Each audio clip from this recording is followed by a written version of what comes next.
자, 오늘은 이제 1단원의 두 번째 두근두근 내 인생이라는 작품을 정리를 할 거예요. 자, 이제 이 작품은 갈래를 일단 우리가 알아야겠죠. 문학이다 보니까. 자, 김혜란이라는 굉장히 이제 근래에도 좀 활동을 많이 하고 있는 작가예요. 그래서 두근두근 내 인생은 이제 우리 친구들이 보통 교과서에서 봤던 작품들과는 달리 좀 최신 소설이라고 볼 수 있어요. 그래서 이 작품은 일단 소설이고요. 소설 중에서도 굉장히 긴 소설이에요. 그래서 장편 소설이에요. 그러니까 우리 친구들이 지금 교과서에서 배우는 부분은 아주 극히 일부분인 거죠. 원래 이제 이 제목 하에 굉장히 긴 이야기가 있고요. 장편 소설이기 때문에 이제 좀 큰 흐름을 파악하면서 읽어야 된다라는 거예요. 자, 근데 위에 나와 있는 것처럼 조루증을 앓고 있는 17살 소년의 이야기를 담은 소설이다라고 되어 있죠. 그래서 이제 조루증이라는 좀 이제 희귀 질환인 거죠. 그러니까 좀 남들보다 빠르게 노화가 이제 진행되는 병인 거고, 그래서 어린 나이임에도 불구하고 거의 이제 신체의 나이는 거의 뭐 좀 노인 세대와 크게 다를 게 없는 그런 아이가 이제 주인공으로 등장을 해요. 근데 이제 특이하게 아이는 이제 조루증으로 빨리 늙어가는데 어머니와 아버지는 굉장히 어린 나이에 아이를 낳은 거죠. 즉 한마디로 요즘에 그 고딩 오빠 맞나? 고등 부부 이런 이제 예능 프로그램도 있잖아요. 그러니까 그 17살에 이제 엄마가 아이를 낳게 된. 그래서 엄마 아빠는 또래 다른 친구들의 엄마 아빠보단 굉장히 젊고 아이는 졸업증 때문에 굉장히 나이가 많이 들어 있고 이런 좀 아이러니한 모습을 좀 보여주는 작품이라고 볼 수 있어요. 자, 앞부분 줄거리를 보면요. 태권도 특기생으로 체육고등학교 다니던 대수, 즉 아빠입니다. 그리고 당찬 성격의 미라 엄마죠. 17살 나이에 아이를 갖게 된다. 그래서 이제 미성년자 나이에 아이를 이제 좀 갖게 된 거예요. 자, 한번 읽으면서 좀 더 정리를 하고 마지막으로 이제 소설 전체 개관 정리를 합시다. 자, 그대로도 어머니는 쉽게 마음을 정하지 못했다. 이때 어머니는 이제 미라를 말하는 거겠죠. 하루에도 몇 번씩 긍정과 부정 사이를 오가며 어쩔 줄 몰라 했다. 시간은 계속 흐르고 축축하고 어두운 공간 속에서 내 몸은 자꾸 자라났다라고 해서 자, 여기 보면요. 네라고 지금 작품 속 서술자가 등장하고 있죠. 자, 우리가 이런 1인칭 대명사가 나오면 작품 속에 서술자가 있다라는 거고요. 이제 작품 속 서술자인 아이가 바로 우리가 알고 있는 그 조루증을 앓고 있는 아름이인 거죠. 그래서 이 사람은 아름이고 작품 속 서술자. 따라서 하나 더 확장을 해보자면 이 작품의 시점은 1인칭 시점이다라는 걸 알 수 있겠죠? 이제 뭐 주인공인지 관찰자인지 좀 더 읽어봐야 되지만 본인의 이야기를 하고 있기 때문에 1인칭 주인공 시점이라고 보면 됩니다. 축축하고 어두운 공간이라는 건 이제 그걸 말하는 거죠. 아직 엄마 뱃속에서 태어나지 않은 장면을 지금 표현을 하고 있는 거예요. 그래서 어머니 이제 뱃속이라고 생각하면 됩니다. 주위에선 쉴 새 없이 쿵쿵하는 소리가 들렸다. 나는 그 소리가 귀가 아닌 온몸으로 났다. 왜냐면 엄마 뱃속에 있기 때문에. 아, 그럼 여기서 말하는 쿵쿵하는 소리라는 건 뭐겠어? 그렇지. 엄마의 심장 박동을 말하는 거예요. 미라의. 그리고 지하 벙커에서 모스보 해독에 열중하는 병사처럼 지규법이죠. 지금 비유적 표현을 통해서 나를 묘사하고 있어요. 내 주위를 감싸는 그 떨림의 실체 뭘까? 그렇지. 엄마의 심장박동 소리겠죠. 그리고 그 암호는 다음과 같았다. 두근두근 두근두근 두근 나오죠. 그래서 두근두근 내 인생이라는 제목도 사실 여기랑 좀 연관이 있겠죠. 그래서 이건 이제 어머니인 미라의 심장박동 소리를 말하는 거예요. 미라의 심장 박동 소리. 그렇죠? 자, 쿵쿵 혹은 둥둥이라도 좋았다. 먼 북소리 같기도 하고 큰 발소리 같기도 한 무어. 지금 직유법을 계속 쓰고 있네요. 거대한 몸집을 가진 누군가가 나를 향해 성큼성큼 다가온 듯한 울림이었다. 그때마다 나는 여진의 민감한 술록처럼 직유법이죠.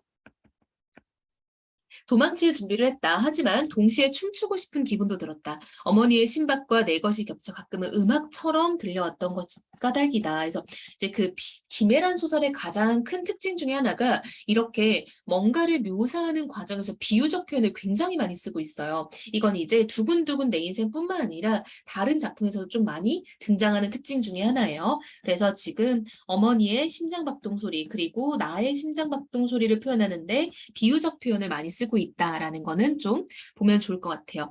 자, 그때마다 나는 여진의 민감한 순옥처럼 도망칠 준비를 했대. 우리 뭔가를 도망간다는 건 살짝 부정적인 감정이죠. 즉, 두려움을 느끼기도 했다는 거지. 그러니까 뭐 만약에 정말로 뱃속에 태아가 생각을 한다면 엄마 뱃속에 있을 때 아늑했다가 바깥으로 나가는 그 변화의 상황이 좀 무서울 수도 있겠죠.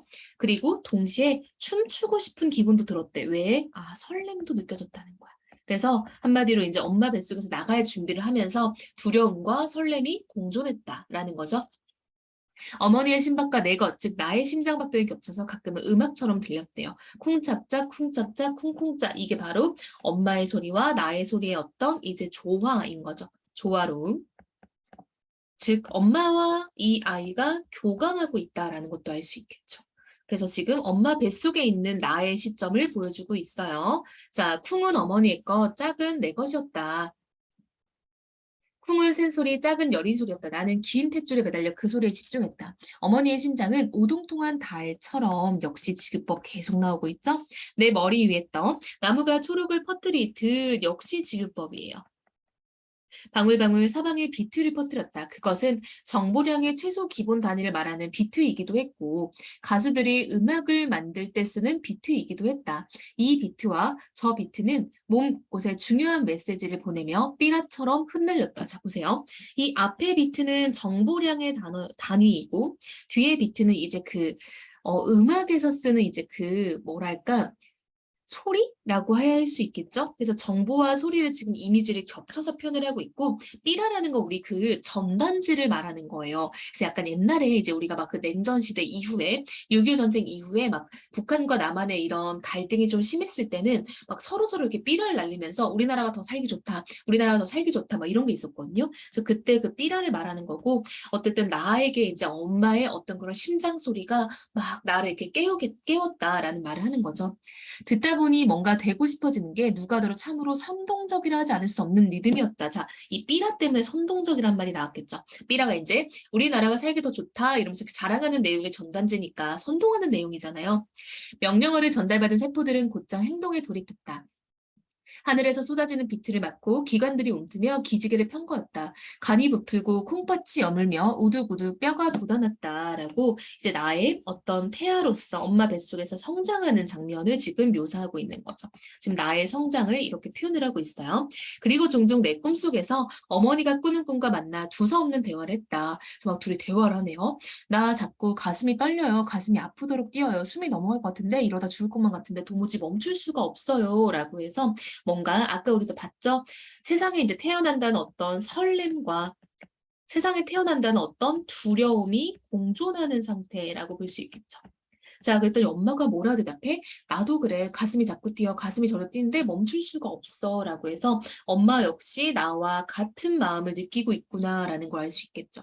엄마 역시 엄청 무섭겠죠. 17살에 아이를 낳는다는 게. 지금 17살이면은 이 작품을 배우는 아이들보다 더 어린 거잖아요. 그렇죠? 고1이니까. 그래서 지금 태아일 때 엄마의 두근두근하는 심장박동 소리를 들으면서 세상에 대한 어떤 두려움과 기대감을 키웠다라는 얘기가 나오고 있었어요. 자, 그럼 이제 이어서 중력 부분 볼게요.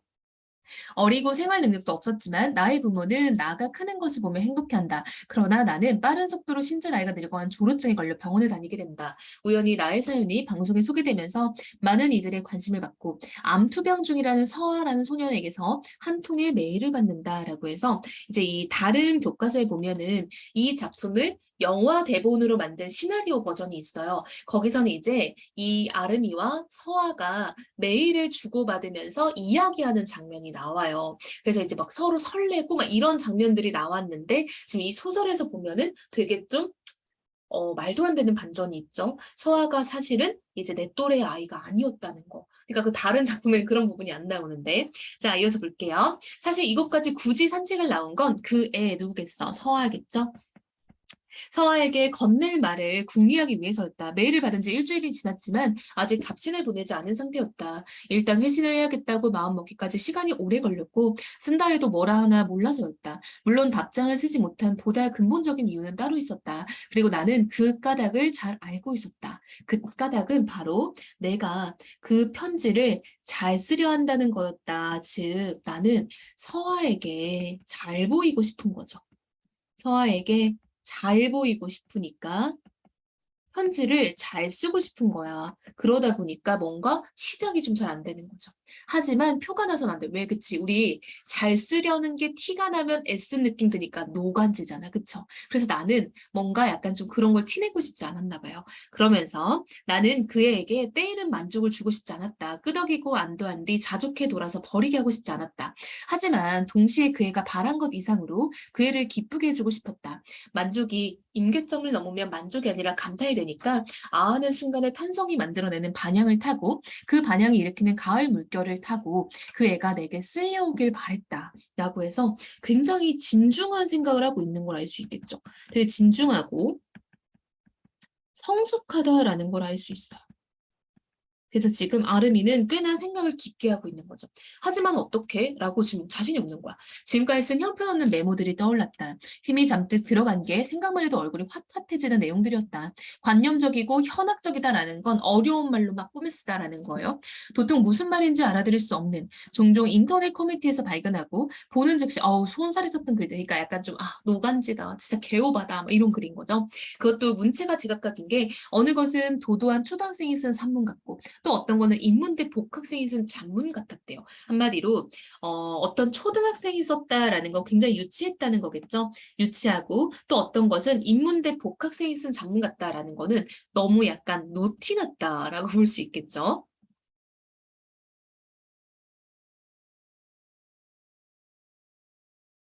그래서 이런 부분은 이제 유치하고 이런 부분은 살짝 너무 그러니까 잘 썼다기보다는 성숙하다기보다는 그냥 뭔가 지식을 뽐내려고 쓴 글 느낌이다라는 거에 현학적이다. 이건 뭐 공작도 아니고 수컷들 깃털 자랑하듯 구해야 하는 모양새라니라고 스스로 좀 자조적으로 생각하는 거죠. 내가 지금 뭐 하고 있나.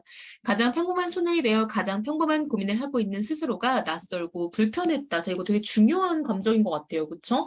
왜냐하면 이제껏 아름이가 했던 고민들은 내가 이제 큰 병을 앓고 있으니까 어떻게 살아야 될까? 죽으면 어떡하지? 뭐 또 아프면 어떡하지? 엄마 아빠는 어떡하지? 뭐 이런 고민을 많이 했을 거 아니에요. 근데 내가 가장 이제 내 또래다운 고민을 하고 있다라는 거죠. 그래서 나름 그래도 아름이에게 뭔가 좀 그 약간 내가 정말 17살이구나를 깨닫게 되는 그런 고민이었을 것 같아요. 역시 연애를 글로 배워서 그런가라고 이제 아름이는 아프고 이랬기 때문에 제대로 된 연애를 해본 적이 없는 거죠. 누군가가 일본 애니메이션을 보고 오덕이죠. 일본어를 독학한 친구에게 네 말 속엔 노인과 야쿠자 여고생의 말투가 다 섞여 있다라고 총평한 걸 듣고 깔깔댔었는데 지금 내 모습이 딱 그거 같았다. 한마디로 어떻다는 거야? 네 말 속에는 지금 노인도 있는 것 같고 야쿠자도 있는 것 같고 여고생도 있는 것 같다. 즉 나도 되게 이랬다 저랬다 이랬다 저랬다 하고 있다는 거죠. 내 안에 여러 가지 욕망이 섞여 있다는 뜻이기도 했다. 하지만 그러지 않고 그걸 다 빼고 어떻게 나를 설명한단 말인가? 그래도 정말 괜찮단 말인가? 나처럼 괜찮은 아이가 나는 수심에 잠겨 먼 곳을 바라봤대요. 그러면서 그 수심이 마음에 든 나머지 놓아주려 하지 않았다. 이서하라는 아이를 지금 내가 좋아하고 있는 거죠. 서하. 사물의 이름을 처음 배우듯 발음하는 세 글자였다. 그러자 한밤중 아무도 모르게 소나무 가지에 얹혀있다 제 무게를 이기지 못하고 툭 떨어지는 눈덩이처럼 또 계속 지글뻐. 가슴속에 조용한 기척이 일었다. 고요라는 이름의 바람이 따로 있긴 한 듯 쩌렁쩌렁 정막이 울려 퍼졌다. 자, 이 부분은요, 굉장히 중요할 것 같아요. 자, 일단 고요라는 거는 굉장히 조용한 거잖아요. 근데 쩌렁쩌렁하게 울려 퍼졌대요. 뭐야? 역설법이죠. 정막이나 고요는 조용한 건데 쩌렁쩌렁하게 울려 퍼졌다는 건 역설법이니까 이 부분은 문제 어떻게 나올까 느낌 오죠? 이거는 이제 선택지 5개 주고 같은 표현 기법이 쓰인 것 골라라라고 해서 역설법 뭐 1개, 반어법 4개 혹은 역설법 4개, 반어법 1개 해가지고 얘랑 같은 표현 기법을 쓰고 있는 걸 고르라는 문제를 낼 가능성이 높으니까 굉장히 중요한 거예요. 별표 3개. 그래서 이번에는 바람의 13계급 중 0계급에 속한다는 고요라는 단어로 읊어보았대요. 그것은 곧 세상에서 가장 조용한 기척이래요. 세상에서 가장 멀리 가는 동그라미를 만들어냈다. 신기한 일이었다. 0계급은 아무것도 할 수 없는 줄 알았는데 0계급이 무언가를 하고 있었대요. 즉 0계급 뭐 말하는 거야? 바람의 0계급이니까 고요를 말하는 거죠. 그 조용한 게 무언가를 하고 있었대요. 일단 첫 문장을 써야 돼, 첫 문장을. 그런 뒤 무슨 일이 벌어진지 두고 보자고. 나는 허공에다 대고 안녕이란 말을 써보았다. 하지만 왠지 마음에 들지 않아 소매 끝으로 슥슥 지웠다. 잘 지내니라는 말도 반가워라는 말도 마찬가지였다. 한 소년의 80 먹은 폐와 심장, 혈관을 타고 바깥으로 흘러나온 한숨이 대기를 흐렸다. 아, 얘는 지금 조루증을 이렇게 앓고 있기 때문에 신체의 장기가 굉장히 이제 나이가 많이 든 상태인 거잖아요. 그래서 이런 조루증인 나의 처지가 드러나는 부분인 거죠. 그러니까 생각은 굉장히 파릇파릇 푸릇푸릇한데 이제 그에 못지않게 몸은 되게 많이 이제 노쇠해져 있는 거죠. 나는 김서린 창문에 대고 글씨를 쓰듯 뿌옇게 변한 찰나의 공기 속에 다시 그의 이름을 적어 넣었다. 그러자 하늘 위로 생뚱맞은 문장이 영화 자막처럼 돋아났다. 역시 또 지규법. 풍량계가 움직이기 시작 어디선가 삐걱하고 낡은 풍판이 돌아가는 소리가 났다. 나는 머리 위로 지나가는 활자를 한자 한자 따라 읽었다라고 해서 이제 좀 약간 쓸 말이 생각이 난 거죠. 쓸 말이 생각남. 나는 자, 이제 또 중략이 됐어요. 서아가 암에 걸린 소녀가 아니라 30이 넘은 무명 시나리오 작가임을 알게 되고 그 후로 나는 병세가 급격히 악화됐어요. 진짜 너무한 거 아니에요? 그쵸? 왜 그런 거짓말을? 자, 이제 아빠와 대화하는 아름이가 나오네요. 이제 앞에 부분은 여러분 아름이의 어떤 내면의 생각이 주된 서술이었죠. 아름이의 내면 서술. 서아한테 어떻게 편지를 써야 될까? 뭐 이런 내용들이 주된 내용이었어요. 그 대화도 거의 안 나왔죠. 자, 이제는 아빠와 아름이의 대화가 나오네요. 아빠, 그래, 아름아, 저 눈이 멀고 나서야 평소에 내가 아빠 얼굴 보는 거 얼마나 좋아했는지 알았어요. 라고 해서 지금 이제 눈이 멀었대요. 즉, 아름이의 병세가 악화됐죠. 그러고 나니까 이제 아빠가 되게 보고 싶어졌나 봐. 아버지가 손으로 내 머리를 만졌다. 나는 아버지의 커다란 손바닥 안에 내 이마가 폭 안긴 느낌이 좋다 생각했다. 아빠, 나는 호흡이 달려 한동안 다음 말을 잊지 못했다. 아버지가 내 손을 잡았다. 그래, 아름아, 나 좀 무서워요. 라고 지금 아름이는 죽음이 다가오는 것을 지금 느끼고 있는 거죠. 그래서 죽음에 대한 두려움을 느끼고 있어요.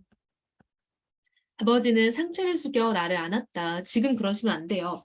아버지는 간호사의 만류 따위 아랑곳 않고 나를 힘껏 안았다.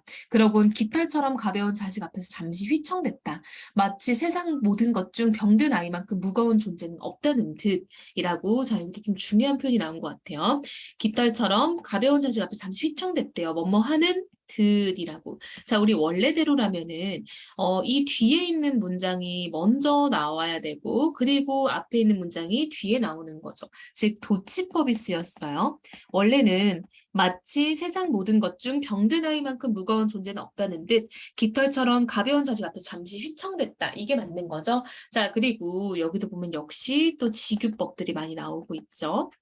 즉 아버지는 이제 노쇠해진 아름이가 몸이 너무 가볍죠. 그러니까 실제로는 가벼운데 아버지가 이렇게 앉는 아름이는 이제 되게 아프고 그러니까 아빠의 마음이 안 좋고 이런 것들이 되게 이제 무겁게 느껴졌다라는 거죠. 쿵쾅쿵쾅이라고 이제 아버지의 심장박동 소리가 들리죠. 그래서 우리 초반에 이제 어머니의 심장박동 소리로 이제 태아 때의 아름이를 묘사했는데 이제는 아버지의 심장박동 소리를 느끼고 있어요. 약하고 희미하지만 분명 거기 있는 소리였다. 우리는 말없이 서로의 파동 안에 머물렀다. 그 자장 끝 맨 나중에 그려진 동심원이 토성 주위의 고리처럼 우리를 오목하게 감쌌다. 아주 오래전 어머니의 뱃속에서 만난 그런 박자를 누군가 온전하게 합쳐지는 느낌 뭐겠어? 교감하는 느낌이겠죠? 교감하는 느낌을 다시는 경험할 수 없을 줄 알았는데 그것과 비슷한 느낌을 줄 수 있는 방법 하나를 비로소 알아낸 기분이었다. 그건 누군가를 힘껏 안아 서로의 박동을 느낄 만큼 심장이 가까이 포개는 거였다. 순간 눈물이 날 것 같지만 나는 아버지를 아는 팔에 힘을 주었다. 그리고 다시 자리에 누워 엄마를 찾았다. 엄마 뭐 하나 물어봐도 돼요? 다 물어봐. 나 무섭지 않았어? 라고 물어보는 거죠. 왜냐 엄마가 17살의 아이를 낳았으니까. 지금의 아름이의 나이죠? 그게 무슨 말이야? 가끔 궁금했어. 엄마랑 아빠랑 내가 병들어서 무서운 게 아니라 그런 나를 사랑하지 못할까 봐 두렵진 않았을까라고. 즉 아름이는 자신의 모습을 엄마 아빠가 품어주지 못할까 봐 무서웠나 봐요. 그쵸? 엄마는 아무 말도 못했대요. 엄마가 갈라지는 목소리를 냈대. 그러면서 아름이가 엄마 배 한 번 만져봐도 돼요? 라고 물어봤어. 아, 왜 그러는 거야? 엄마 뱃속에 동생이 있어요. 그러니까 엄마 임신을 한 거죠. 엄마 뱃속에 동생이 있다는 것을 눈치를 챈 거예요. 근데 엄마는 당황했어. 왜? 그걸 말을 안 했기 때문에 모르는 줄 알았는데. 그냥요 하니까 알고 있었니? 물어봤더니 엄마가 먹는 약 엽산 그거 걱정해서 찾아봤는데 그게 이제 보통 임산부들이 많이 먹는 이제 약인 거죠. 영양제예요. 일부러 숨긴 건 아니야. 그러니까 엄마도 아름이한테 미안해서 그런 거죠. 왜냐하면 지금 첫째 아이가 거의 이제 좀 아픈 몸을 이끌고 좀 죽음과 가까워지고 있는데 동생을 만든다는 게 약간 좀 아름이 입장에서 서운할 수 있잖아요. 그쵸?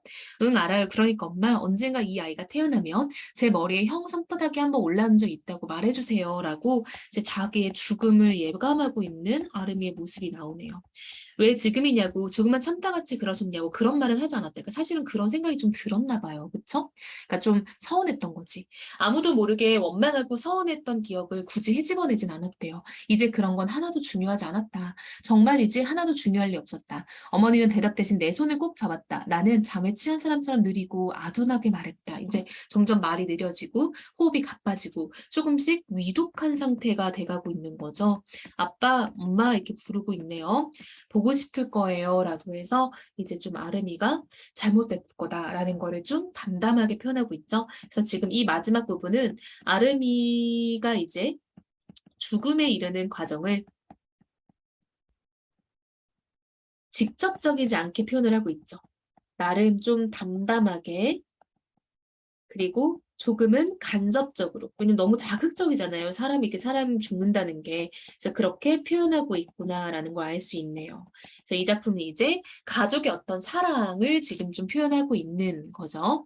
자, 그래서 아름이가 이제 좀 어린 나이에 아픈 몸을 이끌고 좀 이제 좀 특수한 병을 가지고 살았던 거죠. 그래서 그러한 모습을 이제 그려냄으로써 아름이도 성장하지만 이제 어린 부부였던 엄마 아빠도 성장하는 모습을 그려내고 있다라고 봐요. 그래서 이 작품은 장편 소설이면서 성장 소설이라고 봅니다. 그래서 등장인물들의 성장을 표현하고 있다라는 거죠. 주제는 뭐겠어? 당연히 가족의 사랑이겠죠.